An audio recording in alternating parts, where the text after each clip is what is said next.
Welcome to this tutorial on the random library in Java.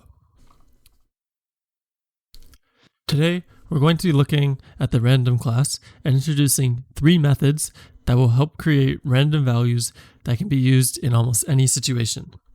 They include random.nextInt, random.nextDouble, and random.boolean.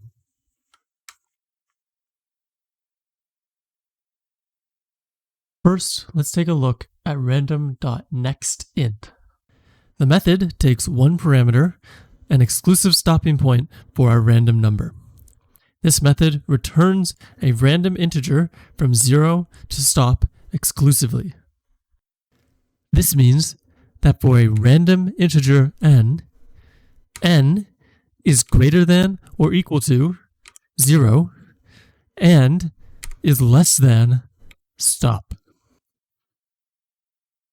Next, let's take a look at random.nextDouble. This method takes no parameters, meaning you cannot alter the function of this method. This method returns a random floating point number in the range of 0.0 to 1.0. This means it will not give you a whole number like random.nextInt. This means that for any random number n is greater than or equal to 0.0 and is less than 1.0. Finally, let's take a look at random.boolean. This method takes no parameters as well, meaning you also cannot alter the function of this method. This method returns a random boolean, which means that it only has two possible values, true and false. One extra thing we're going to look at is changing a number range for random.nextDouble and random.nextInt. We can use addition to shift the range of our numbers simply by adding to it after getting our random number. For instance, if we have a random range of 0 to 5, we can add 5 to it, which will result in a new range of 5 to 10. For random.nextDouble, we can use multiplication to extend the range since we can't do that normally. In order to do this, we can take something like a range of 0 to 1 and multiply it by 5. If we do this, we will end up with a new range of 0 to 5, since 0 times 5 is 0 and 1 times 5 is 5. If we are using random.nextInt instead with our multiplication, we are instead skipping numbers by that many at a time. Okay, let's look at implementing our methods from our random module into Java. So before we begin, similar to when we've used the scanner, we are going to need to import java.util, but this time it will be .random instead of .scanner. After doing that, we will need to create our random module similar to how we did when we used scanner. So I'm going to make one and I am going to call it R. Unlike scanner, we do not need to put system in the brackets, since we are not grabbing from system input for our number, we are grabbing from a random number.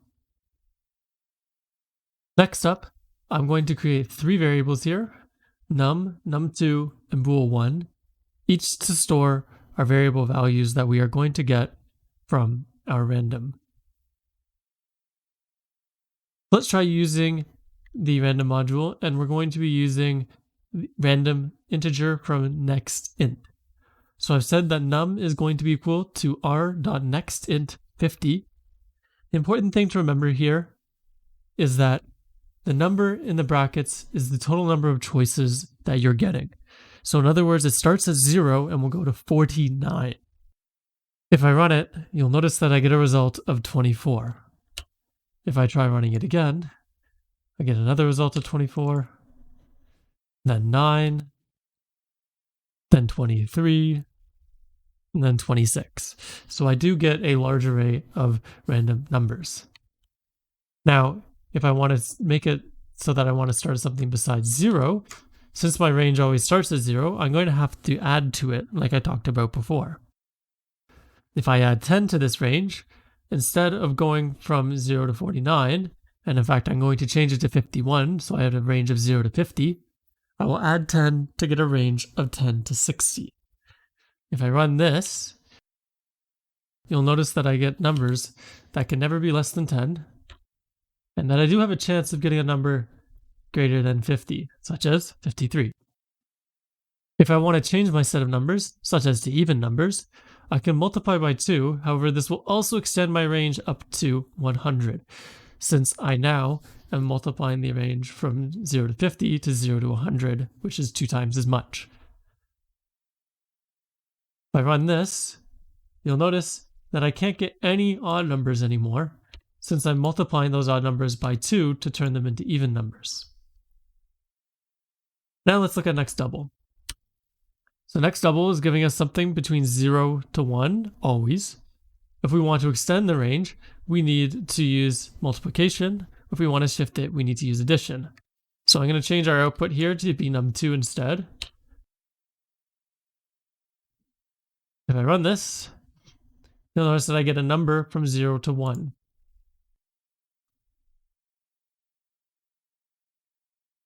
If I want to do something else, I need to do the math after I get the number. So for instance, if I multiply by 10 and then add 90, please keep in mind the order of operations here. What will happen first is it will extend the range from 0 to 1 to 0 to 10, and then it will shift it by 90 up to 90 to 100. So you'll notice my numbers now go from 90 to 100.